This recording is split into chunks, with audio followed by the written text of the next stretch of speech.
Hallo und herzlich willkommen bei Sugar Princess. Heute zeige ich euch wieder eine fantastisch leckere, himmlische Torte. Es ist eine Windbeuteltorte mit Vanille-Pudding-Buttercreme. Ich finde, allein der Name lässt einem das Wasser im Munde zusammenlaufen. Ja, und sie besteht aus einem Brandteig, gefüllt mit einer Vanille-Puddingcreme, die super zart ist und im Mund zerschmilzt. Ja, und obenauf ist sie bestreut mit Puderzucker. Das soll an die Karpaten erinnern. Ursprünglich heißt dieses Rezept nämlich Karpatka und es kommt aus Polen. Ich mache diese Karpatka auch gerne mit Kirschkompott unten drin. Das ist zwar nicht original, schmeckt aber trotzdem traumhaft lecker auch. Ich zeige sie heute in der klassischen Version ohne den Kompott, aber den könnt ihr gerne dazu basteln, wenn ihr wollt. Wir starten gleich mit der Zubereitung des Puddings. Vorher aber möchte ich noch darauf hinweisen, dass ihr das Rezept nicht mitschreiben müsst, sondern ihr könnt es einfach ausdrucken bei mir auf dem Blog www.sugarprincess.de. Ich verlinke euch den hier oben auf dem kleinen i und auch hier unten in der Infobox. Den kleinen grauen Haken anklicken, dann öffnet sich die Videobeschreibung unter dem Video. Dort findet ihr auch alle wichtigen Links, die Zutaten schon mal aufgelistet und natürlich auch den Link zu meinem Blog und zu meinem Shop. Ja, lasst uns starten. Für den Pudding brauchen wir 2 Eier.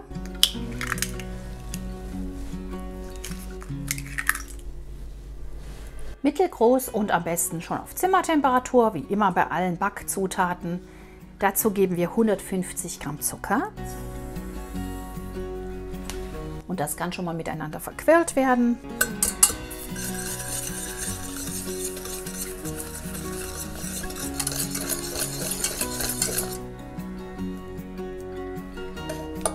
Das gerade beiseite stellen. Und dann haben wir hier 50 Gramm Mehl und 50 Gramm Stärke und das verrühre ich mir einfach miteinander. Man kann natürlich auch nur Mehl nehmen oder nur Stärke, aber ich finde, so ist der Pudding am feinsten.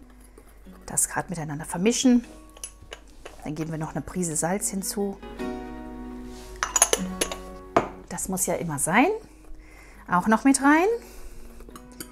So, perfekt. Jetzt geben wir das gerade hier hinzu. Verrühren das mit unserem Ei und dem Zucker.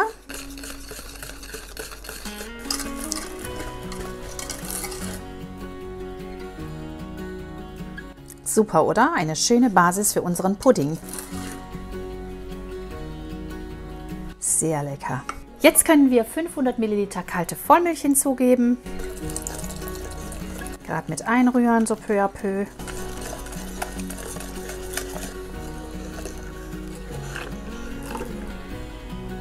Und wer mag, gerne noch etwas Vanillepaste, Vanillearoma oder echte Vanille. Ich nehme hier die echte Vanille, das schmeckt einfach noch besser. Einfach halbieren mit einem scharfen Messer und dann kann man hier mit dem Messerrücken die Vanille rauskratzen.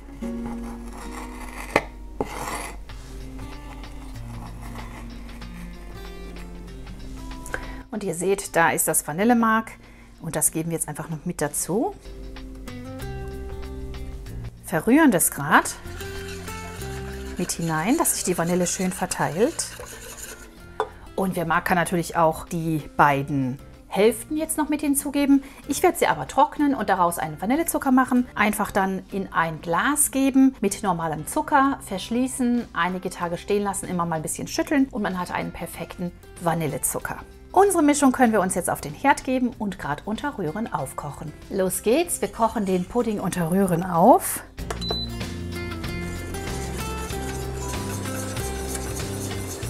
Und wirklich konstant rühren, damit einfach hier nichts anbrennt. Die Masse fängt an so ein bisschen dicklich zu werden. Und sobald hier unser Pudding anfängt zu kochen, sollten wir ihn so 3 Minuten unter wirklich ständigem Rühren kochen lassen.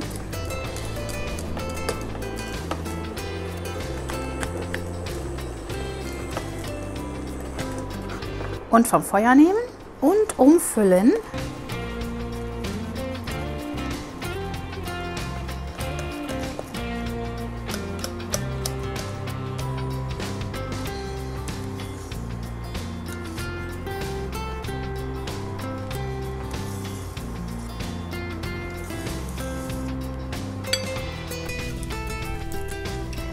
Wunderschön, unser Pudding ist fertig.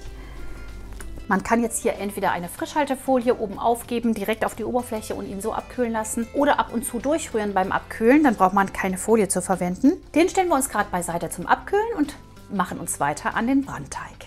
Falls euch der Pudding dauernd anbrennen sollte, dann könnt ihr auch folgenden Trick anwenden. Ihr spült den Topf einfach, bevor ihr darin etwas zubereitet, mit kaltem Wasser einmal aus und bereitet die Mischung für den Pudding in einer anderen Schüssel zu. Ist halt ein bisschen aufwendiger und gebt dann die Mischung in den kalt ausgespülten Topf. Dann brennt nicht so leicht an. Jetzt für unseren Brandteig benötigen wir 80 Gramm Butter, die wir uns im Topf schmelzen lassen.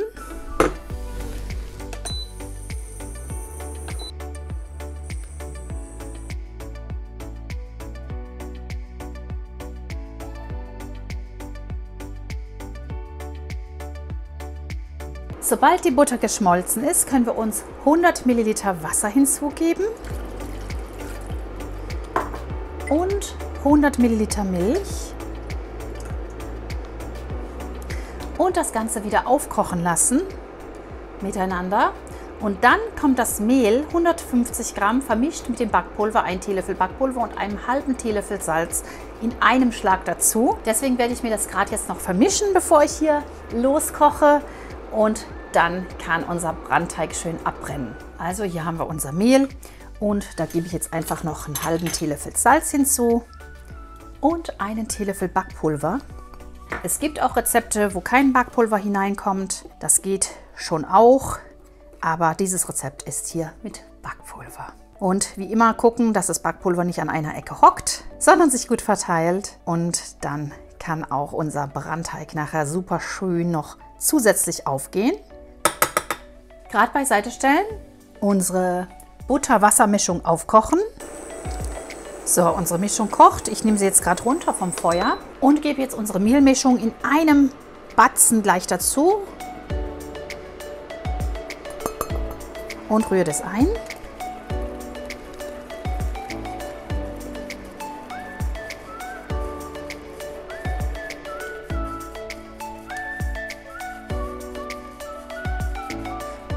Und jetzt kommt der Teig wieder auf die Herdplatte und darf nochmal ungefähr 3 bis 4 Minuten abbrennen, bis sich am Boden des Topfes, sofern er nicht beschichtet ist, dann bildet sich da nämlich nichts, ein weißlicher Belag bildet. Also nochmal anschalten.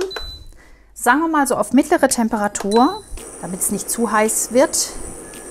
Und jetzt einfach unter ständigem Drücken, sozusagen rühren oder drücken ist es mehr, schön abbrennen lassen.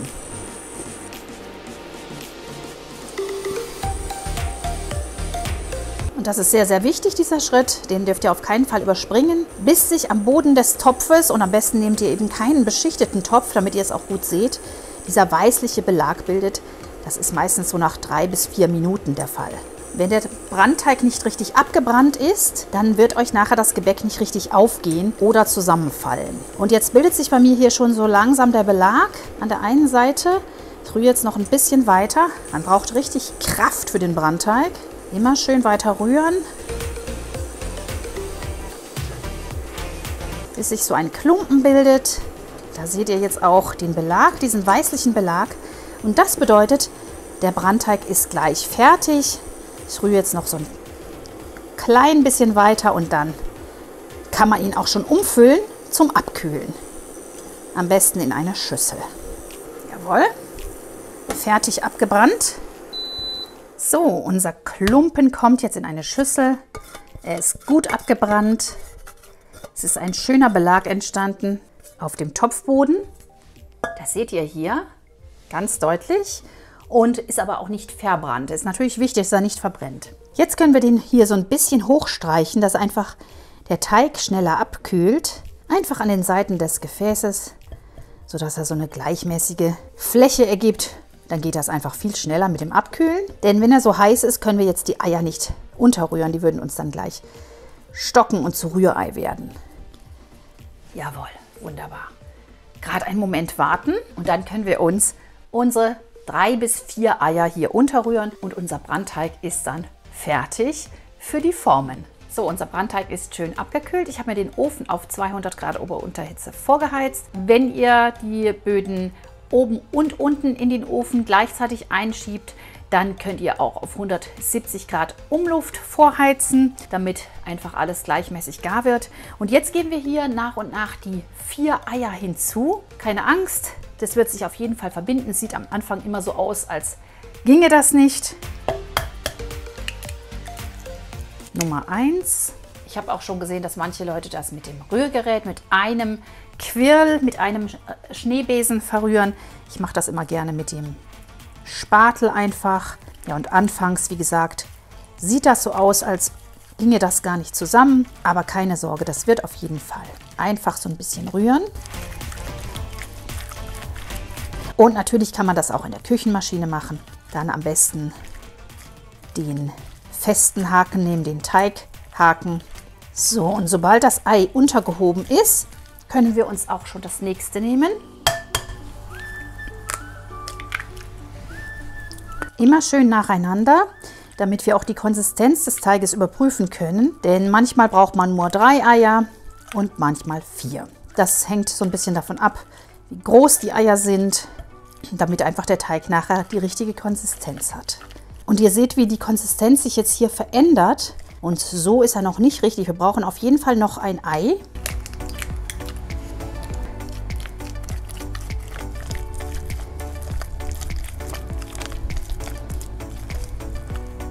Und so ist er immer noch nicht richtig. Er braucht noch etwas Flüssigkeit und deswegen gebe ich jetzt auch noch Ei Nummer 4 hinzu.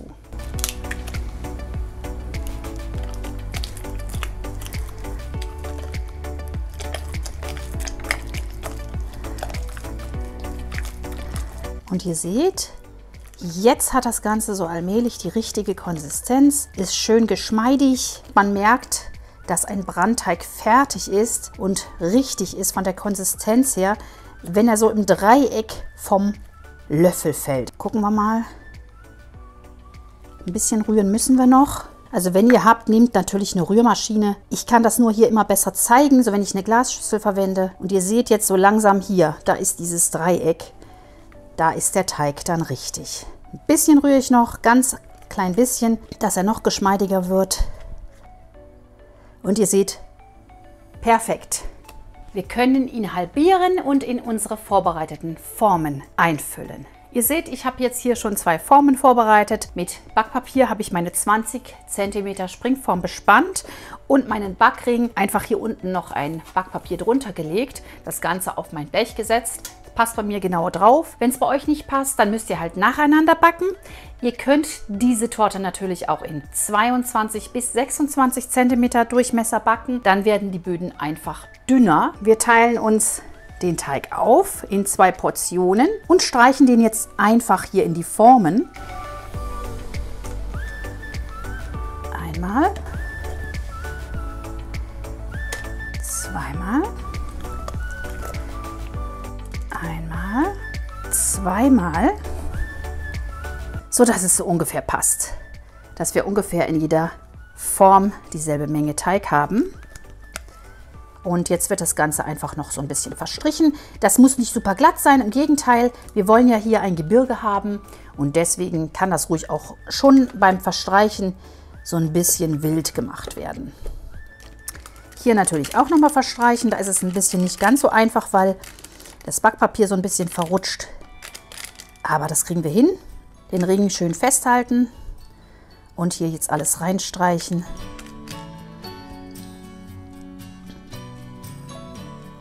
Sobald der Ofen vorgeheizt ist, dürfen jetzt unsere Böden in die Mitte des vorgeheizten Ofens und dürfen so ungefähr 20 Minuten backen. Während des Backens darf der Ofen nicht geöffnet werden. Das ist ja Windbeutelgebäck, das fällt euch sonst zusammen.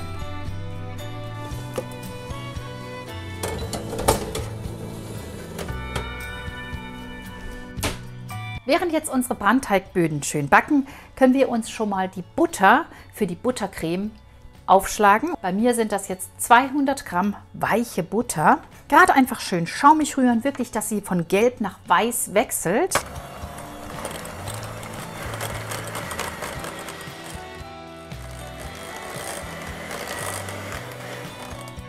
Und ihr seht, die wird durch das Aufschlagen richtig schön weiß-cremig. Und so sollte sie auch sein, also wirklich nicht zu kurz schlagen. Ich schlage sie immer gern so 5 Minuten. So, und jetzt habe ich hier meinen abgekühlten Pudding und da gebe ich immer so einen Löffel so ungefähr dazu, peu à peu, und verrühre das miteinander.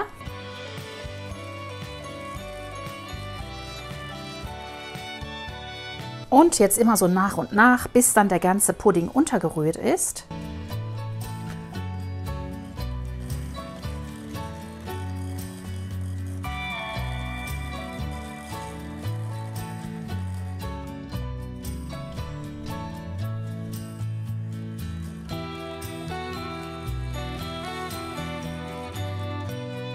Und die letzte Portion.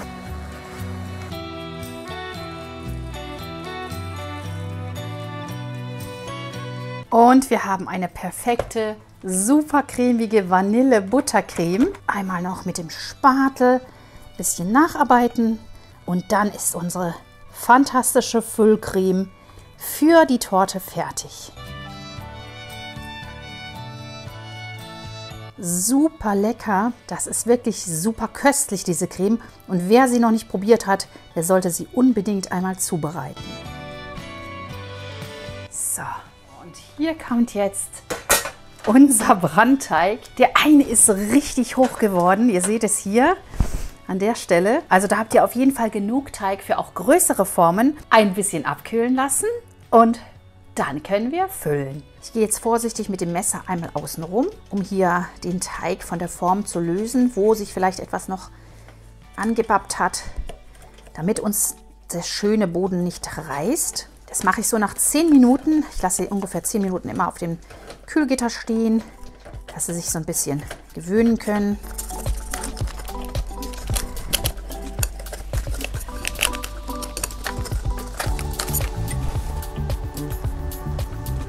Kommt unser erster Windbeutelboden und hier, das können wir vielleicht einfach hochheben.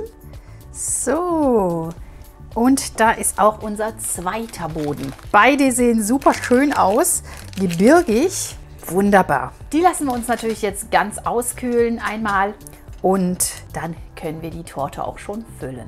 So, hier ist schon meine Tortenplatte und meine Böden sind inzwischen ganz gut abgekühlt. Ich habe sie jetzt hier 20 Minuten auf dem Kuchengitter abkühlen lassen.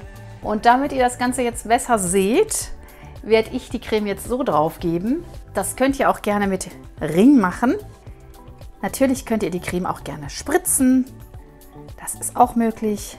Oder auch hier auf den unteren Boden einen Kompott geben. Da kommt richtig viel Creme oben drauf. Und da könnt ihr jetzt schauen, ob ihr wirklich alles von der Creme verwendet oder ob ihr nur einen Teil nehmt. Denn wie gesagt, die Creme ist auch gut geeignet für eine größere Torte. Dann wird sie halt insgesamt flacher, das ist vollkommen klar. Gerade streichen. Und jetzt kommt noch unsere Haube oben auf. Und unsere fantastische Carpaccia ist fast fertig. Fehlt natürlich noch der Schnee auf den Karpaten und den lassen wir uns natürlich noch drüber rieseln.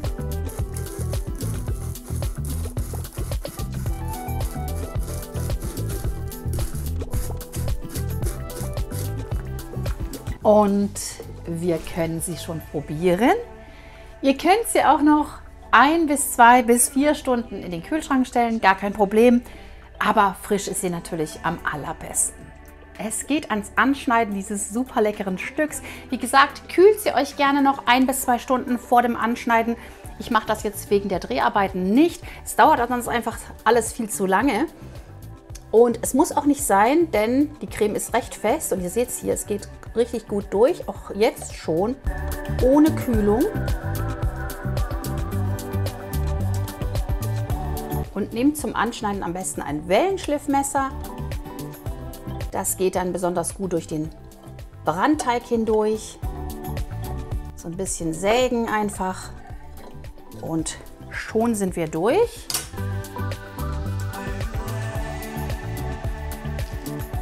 Und da kommt unsere fantastische Windbeuteltorte. Mir läuft hier schon das Wasser im Mund zusammen. Ich habe schon super Appetit auf diesen wunderbaren Kuchen. und werde ihn für euch probieren. Oh mein Gott, super lecker. Brandteigcreme.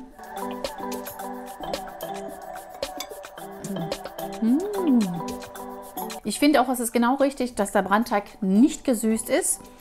Denn die Creme ist süß genug und so gibt es einfach diesen fantastischen Kontrast. Und der Brandteig ist knusprig und weich zugleich. Und dann diese zart schmelzende Creme. Also diese Torte, diese spezielle Torte müsst ihr ausprobieren. Es ist einfach der Wahnsinn. Das war meine fantastisch leckere Windbeuteltorte mit Vanillepudding-Buttercreme, auch Karpatka genannt. Und ich hoffe, ihr backt dieses Rezept einmal nach. Es ist wirklich traumhaft lecker und gar nicht so schwierig. Haltet euch einfach Schritt für Schritt ans Rezept, dann klappt auch alles. Dafür wünsche ich euch natürlich wie immer gutes Gelingen. Wie gesagt, alle Links findet ihr hier unten in der Infobox aufgelistet. Vergesst bitte auch nicht, den Kanal zu abonnieren. Das geht hier unten und ist kostenlos. Dann kann ich viele weitere Videos noch für euch machen. Und ich freue mich auch, wenn ihr den Kanal weiterempfehlt.